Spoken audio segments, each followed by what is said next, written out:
우리 예수님께서 공생애를 시작하시면서 제일 먼저 하신 사역이 뭐냐 하면 당신의 제자를 모으시는 일이었습니다.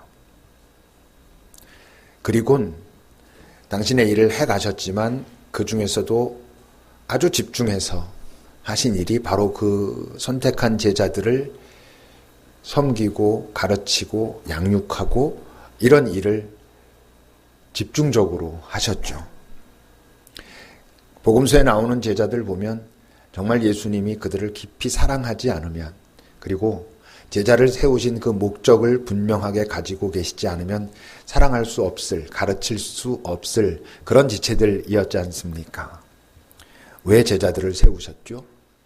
오히려 당신이 살아계실 때라기보다는 당신의 그 모든 사역을 마치고 이제 그들이 예수 사역을 지속할 수 있도록 이 땅에 생명을 보여주고 생명을 사람들이 경험하고 알게 하는 그 예수 사역의 지속성을 위해서 그 제자들을 선택하셨습니다. 오늘 본문도 지난 몇 주와 마찬가지로 제자를 선택하고 있는 장면이지요.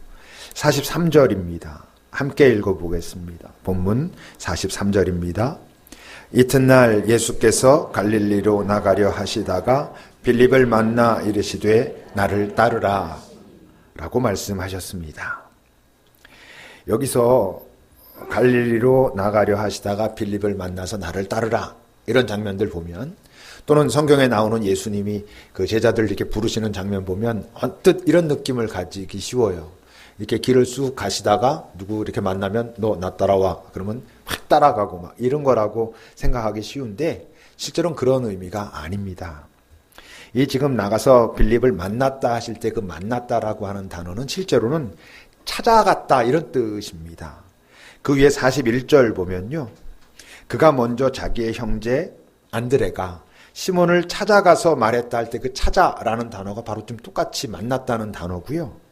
그 뒤에 이제 빌립이 예수님 따라간 다음에 45절 보면 빌립이 나다나엘을 찾아가가지고 말했다 그랬을 때 이 찾아가 바로 오늘 본문에 나오는 예수님이 빌립을 만나서라고 하는 단어와 같은 단어입니다. 그러니까 예수님이 이렇게 지나가다가 우연히 만난 누군가를 이렇게 선택했다는 뜻이 아니고 빌립이라고 하는 지체를 만나려고, 그 친구를 만나려고 가서 그를 찾아가지고 너 나를 따라와라 이렇게 말씀하신 거란 말이죠. 그러니까 아무나 닥치는 대로 막 부르신 건 아니었습니다. 그렇다면 예수님의 그 선택 기준이 뭐였을까요? 본문을 좀 깊이 생각해 보면 분명히 예수님이 부른 사람들의 마음속에 있는 게 하나 있었어요. 안드레도 그랬고요. 사도 요한도 그랬고요. 베드로도 그렇고 빌립도 그렇고 그 뒤에 나오는 나다나엘도 마찬가지입니다. 뭐냐 하면 새로운 세상에 대한 어떤 갈망? 엄청 심각하진 않아도 뭔가 새로운 세상이 있을 텐데 이 세상이 전부면 안 되는데 이 세상은 너무 훼손돼 있는데 이런 생각을 가지고 있던 사람들이었어요. 정확하게 새로운 세상이 뭔지는 몰랐지만 새로운 세상에 대한 열망은 뭐 다음에 일어나는 거냐 하면 지금 이 세상에 대한 실망 때문에 일어나는 거죠. 그게 내가 하고 싶은데 내가 할 수 있는 것이 막혀 있어갖고 이 세상 너무 억울해 이런 의미라기보다는 자기가 할 수 있고 없고와 관계없이 이 세상 질서 이것이 이렇게 되면 안 되는 건데 하나님을 아는 사람들이라면 이 세상의 이 질서와 이 모습을 하나님께서 기뻐하실 리가 없는데 그렇다면 뭔가 하나님이 새로운 일을 행하실 텐데 라고 하는 열망, 그걸 어떻게 할 수 있을까? 45절을 여러분 보세요. 같이 읽어봅시다. 45절. 빌립이 나다나엘을 찾아 이르되 모세가 율법에 기록하였고 여러 선지자가 기록한 그 일을 우리가 만났으니 요셉의 아들 나사렛 예수니라 그래요. 예수님이 빌립을 찾아서 만나서 빌립의 입장에서는 이분이 바로 그분이시구나라는 걸 이제 알게 됐다는 거예요. 그리고 그 빌립이 자기 친구 다시 나다나엘을 찾아갔어요. 그리고 말하는 거예요. 모세가 율법에 기록하였고 여러 선지자가 기록한 그 일을, 여긴 어떤 뜻이 있어요? 우리가 그동안 기다려온 그 일을 내가 만난 것 같아. 이렇게 지금 전하고 있는 거예요. 율법에도 기록되어 있고 뭔가 하나님께서 당신의 사람을 보내서 메시아를 보내서 이 세상을 새롭게 하시겠다라고 약속하신 그 선지자를 우리가 그동안 그렇게 나누고 기다려온 선지자를 만난 것 같아. 이렇게 지금 말하고 있는 거예요. 아마도 지금 현재 예수님의 제자가 5명 등장했습니다. 처음에 안드레와 사도 요한, 그리고 베드로, 그리고 빌립, 나다나엘. 이 5명은 전부 세례 요한의 제자였던 것 같아요. 그 44절을 보면 빌립은 안드레와 베드로와 한 동네 베세다 사람이었다 그래요. 그러니까 그들이 이미 알고 있었고 그런 것들을 나누고 있었던 사람들이라는 거죠. 그리고 이제 나다나엘에게도 가가지고 우리가 그동안 같이 얘기했던 그분을 만난 것 같아. 이렇게 얘기하는 거죠. 이 당시에 세례 요한의 제자라는 게 우리가 지금 생각하듯이 정말 딱 어떤 구조를 가지고 있다기보단 그 비슷한 동네에 살면서 만나서 세례 요한의 가르침도 듣고 맞아 이게 전부가 아닌데 이러면서 그런 마음들을 나누던 사람들, 그 안에 이 세상 질서에 대한 뭔가 아쉬움과 안타까움을 가지고 있었던 바로 그 친구들을 예수님께서 찾아 나서서 나를 따르라 라고 말씀하셨다는 거죠. 여러분 지금 이 땅에서도요, 누가 예수 그리스도 뭔가 이 세상의 질서를 변화시키신, 그리고 지금도 변화시키기를 원하시는 새로운 생명과 관련된 그분을 궁금해하고 알고 싶어하고 그럴 것 같습니까? 당연히 이 세상의 현 질서가 많이 훼손돼 있다. 이 질서대로 살아간다는 것은 이것은 정말 인간다움 삶은 결코 아닌데, 가진 자가 갖지 못한 자를 핍박하고 많이 배운 자는 덜 배운 자를 무시하고, 이런 질서는 분명히 온전한 신이 있다면 그 신은 이런 세상을 원치 않을 텐데 라고 하는 자들이 예수 그가 정말로 이 세상 창조주의 아들로 이 땅에 오신 분이라면 그분이 말씀하시는 건 뭘까? 이런 궁금함을 갖지 않겠습니까? 누가 예수를 찾거나 만나기가 어렵겠어요. 이 세상 질서에 깊이 투신된 사람들, 이 세상 질서에서 내가 되고자 하고자 싶은 것이 분명히 있고 그것을 위해서 아주 치열하게 그것이 전부인 것처럼 뛰어드는 사람들이 예수에 대한 무슨 관심이 그렇게 있겠어요. 여러분 예수님이 말씀하신 우리가 자주 이야기하는 그 초청 이야기가 그런 거잖아요. 가서 사람들을 초청해 와라 라고 왕이 잔치를 배설하고 부르러 가도 나는 결혼해서 그렇고 소를 새로 사가지고 시험해 봐야 되고 농사 지러 가야 되고 다 뭡니까? 그 말씀이 이 세상 질서 속에 깊이 함몰되어 있는 자들은 그 초청을 듣지 못한다 하는 그런 이야기지요. 우리 잘 알고 있는 그 꽃들에게 희망을 이라고 하는 그 어른 동화도 그런 거잖아요. 수많은 애벌레들이 어디에 있습니까? 그 기둥 속에 서로 밟으면서 올라가겠노라고 그렇게 있는 거죠. 근데 그 주인공 애벌레는 어때요? 거기를 올라가면서도 이렇게 되는 건 아닐 텐데, 내가 저를 밟아야지만 높아지고 이런 식으로 올라가는 건 아닐 텐데 라고 했기 때문에 저쪽에서 나비를 보았을 때 인생이 어쩌면 이런 식으로 가는 건 아닐지도 몰라. 그래서 그 기둥에서 내려오지 않습니까? 그리고 그가 나비가 됐지요. 그러니까 결국 이 땅에서 하나님, 메시아 이런 존재에 대한 갈망을 갖는 사람들은 그 이전에 이 세상 질서 이것이 아닐 텐데, 또는 그런 속에 살아가고 있는 자기 자신을 바라보면서 자기의 어떤 연약함과 자기의 어떤 부족함과 한계 같은 걸 경험하는 자들이 어떤 절대자를 찾아 나서는 것이지요. 그러니까 예수님이 처음 당신의 사역을 시작하면서 제자로 부르신 사람들은 바로 마음속에 대단한 열망이기야 했겠습니까만 그런 열망의 씨앗들이 있는 사람들을 예수님께서 불러 모으셨던 것입니다. 그런데 그 안에 그런 열망이 있어도요, 그 신을, 우리로 말하면 하나님, 예수님을 만나기 힘든 이유가 하나 있어요. 우리의 어떤 선입견, 고정관념, 이게 그분을 만나기를 참 어렵게 만들죠. 46절을 보십시오. 이제 그 이야기를 빌립으로부터 들은 나다나엘이 하는 얘기죠. 나다나엘이 말합니다. 나사렛에서 무슨 선한 것이 날 수 있느냐라고 말해요.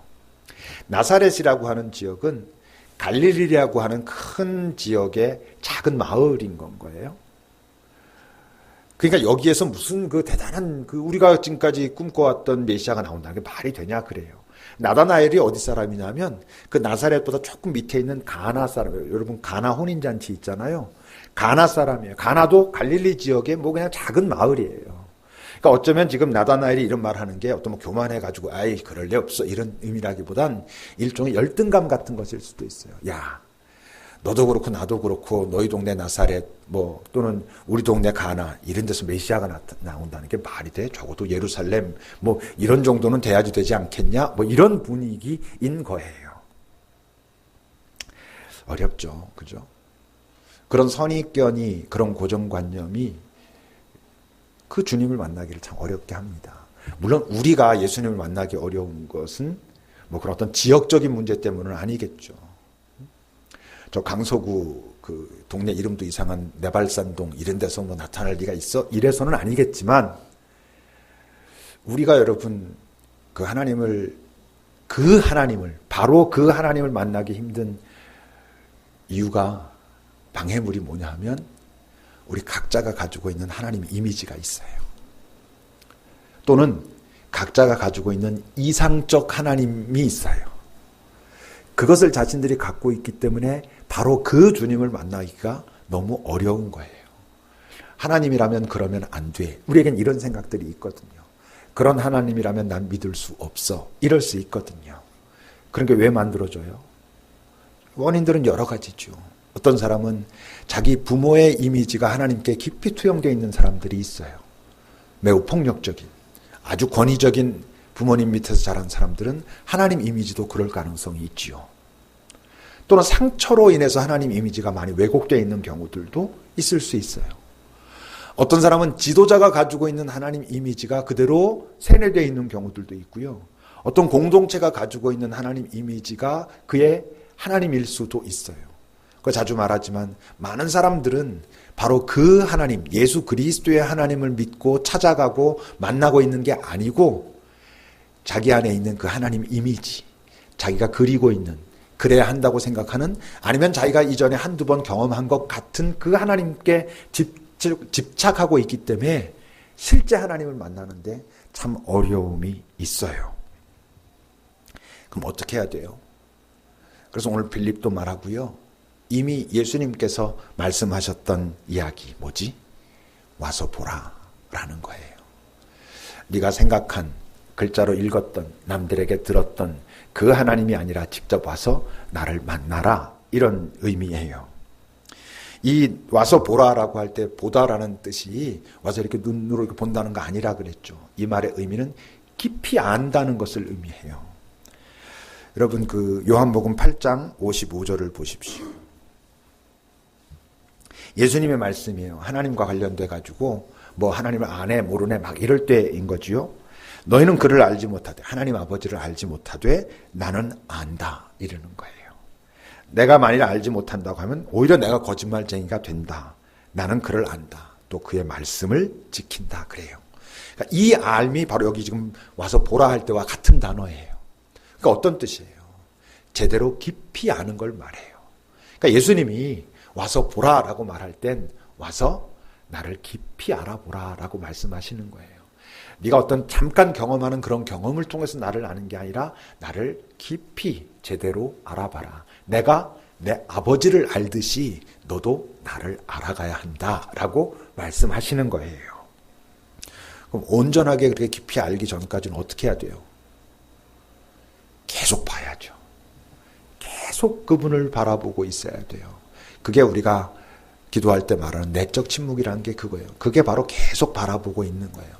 내 안에 올라오는 여러 다른 이미지, 내 삶의 여러 상황과 뒤섞인 하나님이 아닌 그 모든 것들이 잠잠히 가라앉기를 기다리면서 그분을 가만히 바라보고 있는 것. 그런 걸 말해요. 그분을 바라보지 않으면요. 자기의 이미지, 그걸 가지고 하나님을 찾기 시작하면 사람은 무조건 조급해지게 돼 있어요. 여기 있는 사람들도요. 주님을 이렇게 바라보고 있을 때의 마음가짐과 그분을 자기 시야와 마음에서 놓쳤을 때의 삶의 태도는 전혀 다릅니다. 특히 부모들이 자기 자식을 이렇게 볼 때 하나님의 마음을 가만히 보면서 자기 아이를 볼 때하고 하나님이 자기의 의식에서 없어진 후에 아이를 볼 때하고는 전혀 다르게 돼 있어요. 하나님이 그 시야에서 없어지면 그 아이를 바라보는 눈은 끊임없이 조급하고 불안하고 초조해요. 빨리 어떻게 하지 않으면 우리 아이만 뒤처질 것 같은 두려움들이 그를 확 지배하게 돼 있어요. 근데 하나님을 깊이 바라보고 그 하나님과 소통이 있는 가운데서 아이를 보면 참 하나님께서 나에게 맡기신 소중한 아이, 그러므로 하나님께서 책임지실 이 아이에 대한 하나님의 마음이 뭘까? 이런 일들이 벌어지는 거예요. 그런데 그걸 자꾸 놓치죠. 왜? 하나님을 알지 못하니까, 알기 위해서 깊이 바라보지 못하니까 벌어지는 현상들이에요.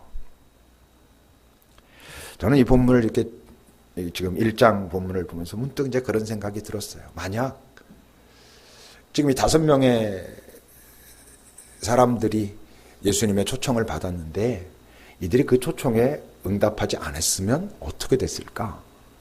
이들은 나쁜 사람이 됐을까? 그러진 않았을 것 같아요. 그냥 살았겠죠. 그냥 지금까지 살아왔던 대로. 근데 점점 없어지는 게 있어요. 뭘 것 같아요? 그들이 적어도 지금까지는 가지고 있는 그 마음속의 열망, 이 세상이 전부 아닌데 뭔가 하나님이, 우리 이스라엘의 하나님이 기대하고 계시는 그 세상이 있을 텐데라고 하는 그 열망은 점점 사그라들게 돼 있어요. 그 사그라들면서 그 다음엔 어떻게 되게 해요? 당연히 이 세상 질서에 자기를 투신하죠. 그래서 열심히 치열하게 그렇게 살아갑니다. 그러나 어때? 이들이 만약 지금 예수의 이 초청에 응답하지 않았다면 자기의 삶에서 정말 벌어져야 했던 그 어떤 일을 알지 못하고 삶의 마지막까지 살고 내 삶이 이랬나 보다. 아이고 참 쉽지 않았네. 그래도 나름대로 이건 행했네. 이러면서 끝나겠죠. 여러분, 우리의 삶도 다 마찬가지예요. 지금 우리 주님께서 나에게 나를 따르라 라고 말씀하시는 그런 순간순간들이 있어요. 여러분, 그 음성을 놓쳐도 우리는 어때요? 나의 익숙한 지금까지 살아왔던 삶을 그냥 살 거예요. 그리고 그게 그냥 전부라고 생각하고 살 거예요. 근데 나중에는 알아요.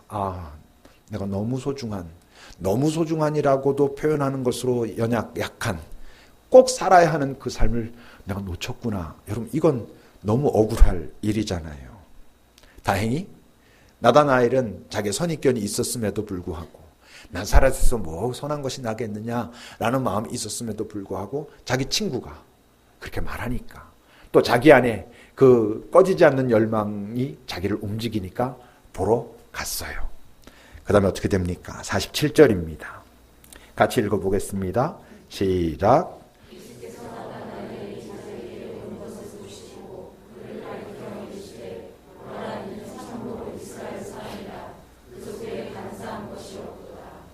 여기서 예수님이 나다나엘이 자기에게 오는 것을 보셨다라고 할 때도 그냥 이렇게 보신 게 아니에요.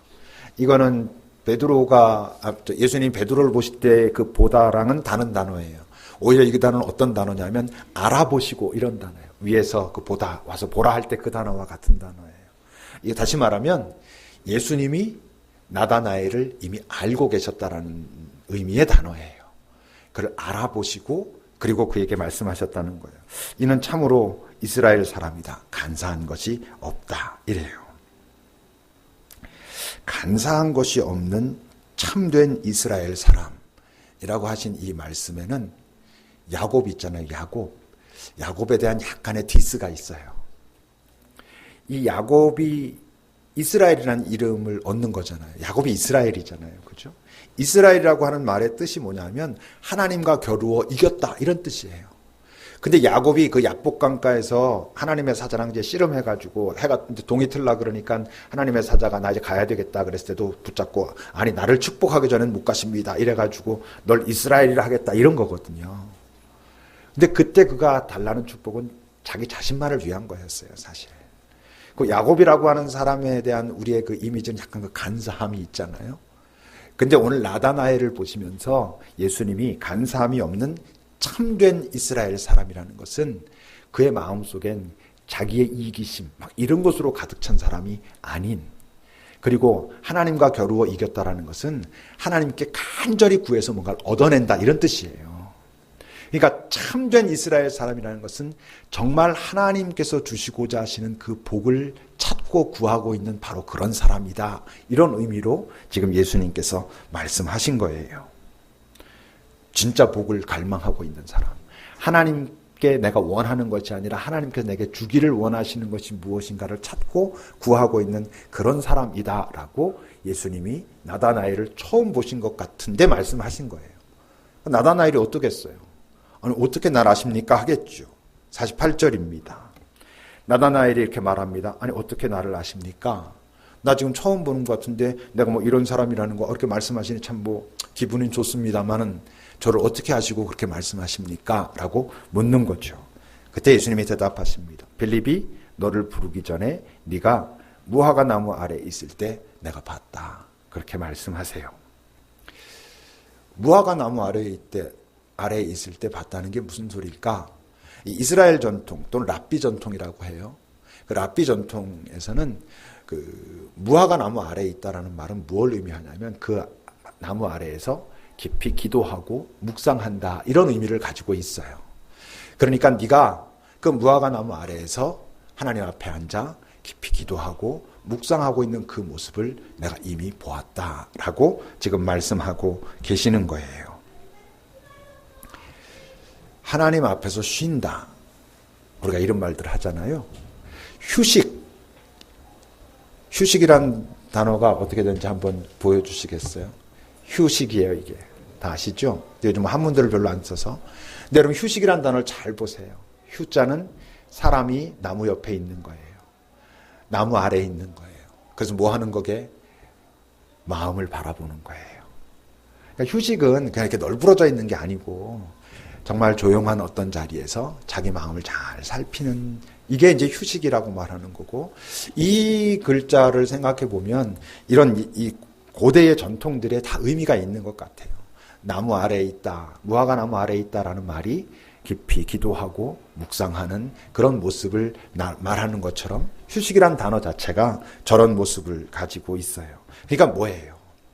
예수님이 네가 그 무화과 나무 아래에 있을 때 이미 봤다라는 말은 근데 나다나엘 자기도 알고 있는 거지. 자기가 거기서 어떤 기도를 하고 있었는데 그 45절 다시 보세요, 여러분. 빌립이 나다나엘 찾아가서 말할 때 뭐였다고? 모세가 율법에 기록하였고 여러 선지자가 기록한 그 일을 만났다라고 말하잖아요. 그러니까 이들이 그걸 기다리던 사람들이야. 그러니까 나다나엘이 그 무화과 나무 아래 앉아가지고 하나님 이 세상을 불쌍히 여기소서 이 땅을 당신 회복시켜 주십시오. 이런 기도를 하고 있었고 그러고 있는 것을 예수님이 보셨고 나다나엘이 왔을 때 이는 참된 이스라엘 사람이다.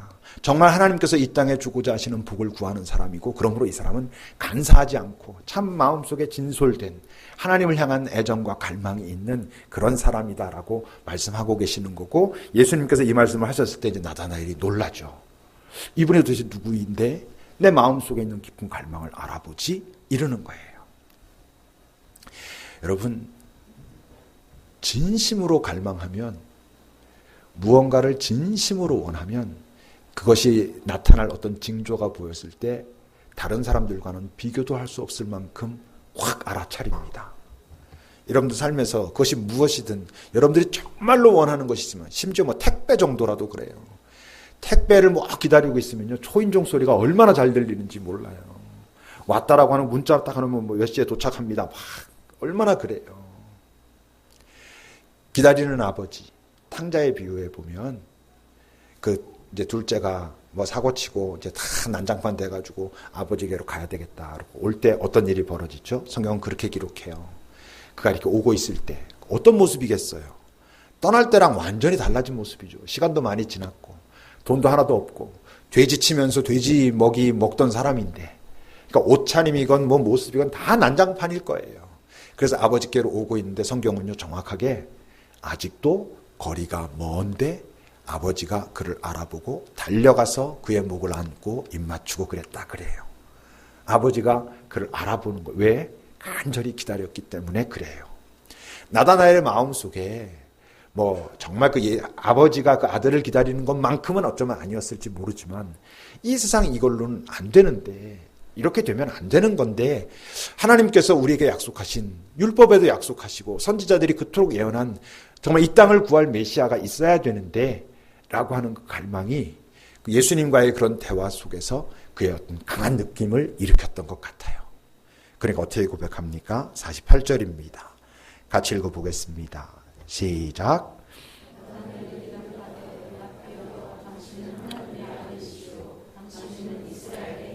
다시 한번 우리 좀 큰 소리로 같이 읽어보겠습니다. 시작.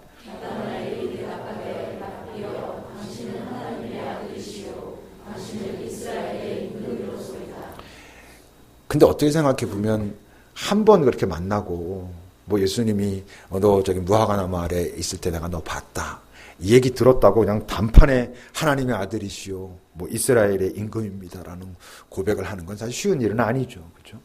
그러니까 여기 이제 두 가지 의미가 있어요. 하나는 조금 전에 말한 것처럼 그가 그런 갈망이 있었기 때문에 어떤 강한 느낌이 올라온 어떤 고백이고, 그러니까 이건 확고한 어떤 고백은 아닌 거지.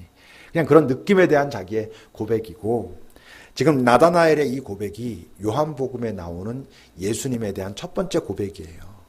그건 뭘 의미하는 거냐면 이 고백이, 나다나엘의 고백이 실제로는 요한 공동체의 고백이라는 거예요. 이 요한이 자기 공동체에 글을 남기잖아요. 그러면서 이 나다나엘의 입을 통해서 자기 공동체에 예수님에 대한 신앙 고백을 말하고 있는 거죠.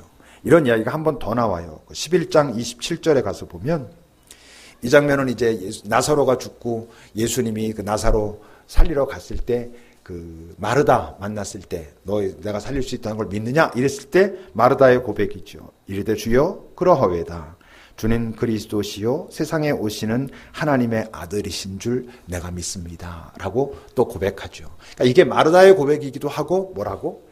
요한 공동체가 예수님에 대해서 가지고 있었던 고백을 다시 또 마르다의 그 입을 통해 가지고 말하고 있는 것이죠. 근데 어때? 예수님이 볼 땐 당연히 뭐 너 그 무화과 나무 아래 있을 때 내가 봤다라는 그 한 번의 경험으로, 이 한 번의 만남으로 그를 그리스도라고 고백하는 그 믿음이 얼마나 확고하겠어요. 언제든 흔들릴 수 있는 거죠. 그러니까 예수님이 말씀하시는 거예요. 50절입니다.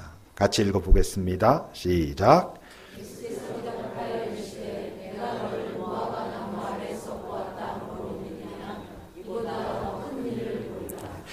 내가 너 무화과 나무 아래서 보았다고 말한 지금 이 사건, 네가 한번 이럴 리가 없는데라고 하는 그 한 번의 놀라운 경험으로 네가 나를 믿는 건 온전치 않을 거야.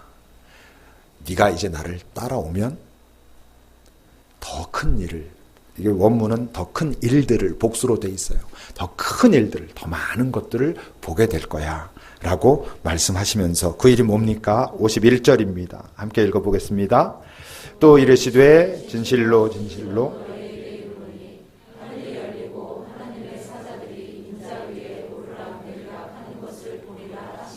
네. 이 지금 예수님이 하신 이 마지막 말씀도 어디서 봤던 말씀이죠. 바로 그 야곱 이야기에서 나오잖아요. 야곱이 형 에서 속이고 에서가 속았다는 거 알고 내가 죽일 거야 그랬더니 그 엄마 리브가가 너 빨리 삼촌 집으로 도망가라. 그래서 도망가다가 광야에서 하루 이렇게 소위 돌베개 베고 자지요. 돌베개 베고 자다가 딱 꿈을 꾸는데 뭘 봅니까? 이렇게 보니까 사닥다리가 있고 하나님의 사자가 거기서 오르락 내리락 하는 것을 보게 되잖아요. 그때 야곱이 놀라가지고 여기 하나님이 계시는구나. 그래서 뭐 나를 다시 돌아오게 하시면 어떻게 하고 뭐 이런 장면이 있잖아요. 그래서 베델 하나님의 집이라고 이제 장소 이름이 정해지는 그런 장면이 있어요. 그 장면에 보면 야곱이 꿈에서 봤던 건 하나님의 사자가 사다리 위에 왔다 갔다 하는 것을 봐요. 오늘 본문은 좀 다른 게 하나 있죠. 사다리가 아니라 인자. 인자는 사람의 아들 또는 다시 말하면 예수님을 말해요. 그러니까 그 이야기를 예수님이 딱 가져다가 사다리를 인자, 당신으로 바꿨어요. 그러니까 네가 나를 이제 따라다니게 되면 더 큰 일들을 보게 될 터인데 그 일은 결국 어떤 일이냐면 하늘과 땅이 나를 통하여 소통하는 것을 보게 될 것이다. 다른 말로 하면 영원의 생명이, 하나님의 생명이 이 땅으로 내려오는 것을 보게 될 것이고 이 땅이 하나님과 화해하는 것을 보게 될 것이다. 누구를 통하여? 나를 통하여 라고 말씀하시는 거예요. 그러니까 어떻게 하라고? 나를 따르라고. 지금 요한복음 1장이잖아요. 요한복음 1장에서 지금 중요한 단어가 뭐냐면 나를 따르라 해요. 요한복음 21장까지 있어요. 21장에서 나오는 중요한 단어가 뭔지 알아요? 나를 따르라 예요. 요한복음 21장 18절과 19절을 보세요. 이 장면은 베드로가 예수님 부인하고 통곡하고 그 다음에 이제 예수님 다시 부활하시고 다시 만나고 이런 뒤에요. 18절과 19절 같이 읽어봅시다. 시작.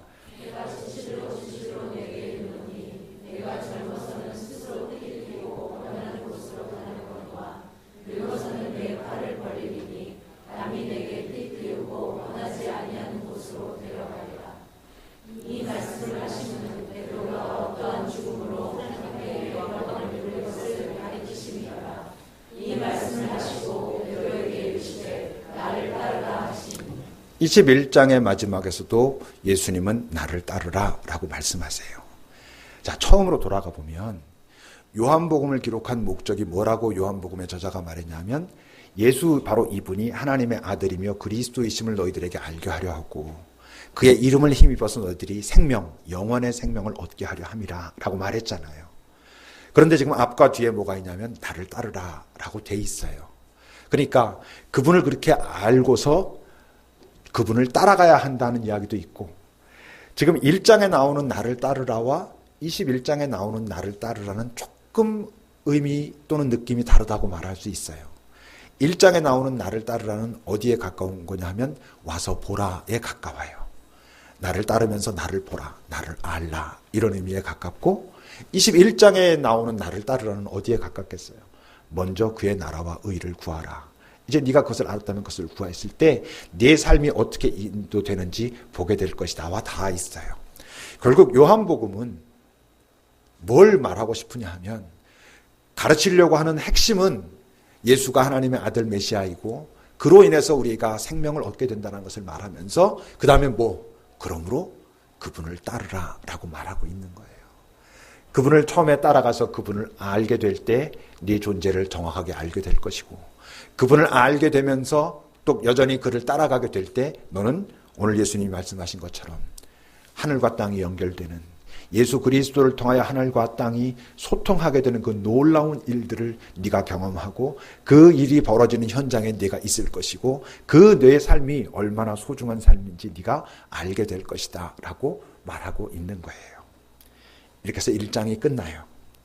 이제 2장서부터는 예수님의 구체적인 사역 이야기가 나와요. 잘 알다시피 2장 처음에는 이제 가나의 혼인잔치 이야기부터 이렇게 나와요.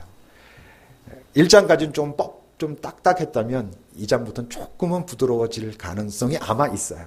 잘 모르지만 제가 말을 잘 못해서 이게 재미있게 말을 잘 못하는 것 같아요. 제가 생각해 다시 이렇게 딱 보니까 열심히 노력해 보려고 해요. 다만 이 1장의 말씀은 굉장히 아주 중요한 이야기들이에요.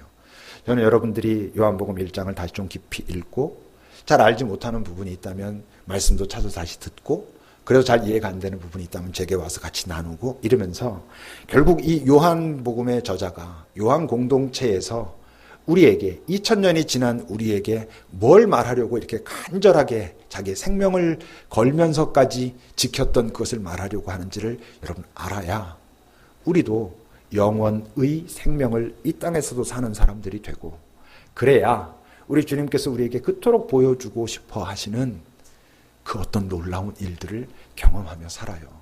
그때 우리가 자유로워지고요.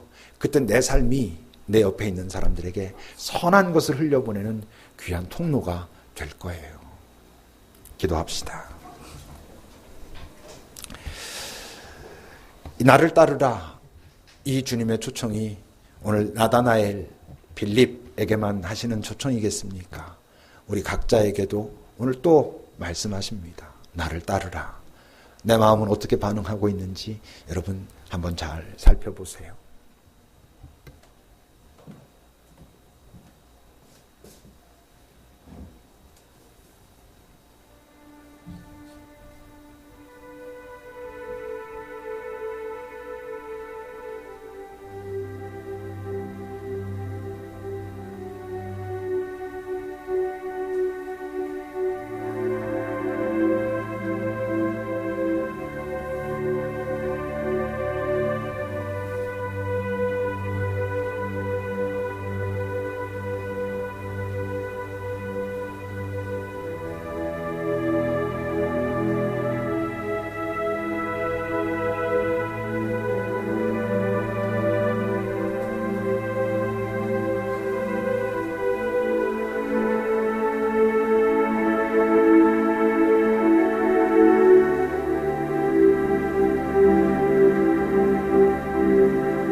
어리석음은 주께서 그토록 그 수고하고 무거운 짐을 내려놓으라 말씀하시지만 우린 그 짐을 내려놓으면 큰일 날 것 같아서 움켜쥐고 헥헥대면서도 그것이 나를 지켜주고 높여준다 생각하며 삽니다.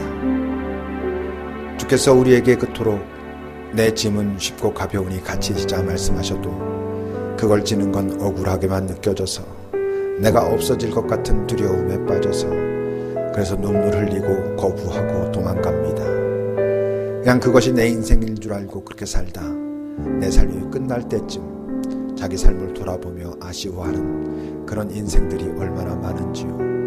오늘도 우리를 향하여 나를 따르라 말씀하시는 주의 음성이 우리 전 존재에 들려지게 하소서 하여 와서 보라 말씀하실 때 깊이 주님을 바라보고 조금 더 알아가고 그래서 나도 좀 알고 이 세상도 좀 더 알고 그래서 내가 한 걸음 어떻게 내디뎌야 하는지도 알고 그런 삶이 쌓이며 하나님의 나라와 의를 구하는 삶 그때 내 모든 것을 책임지시는 하나님을 또 경험하며 하나님을 더 잘 찬양할 수 있는 우리들의 삶이 되기를 우리가 이 땅에 있기 때문에 하나님이 이 땅을 여전히 기대하실 수 있는 그런 삶이 되기를 바랍니다. 예수님의 이름으로 기도합니다. 아멘. 찬송.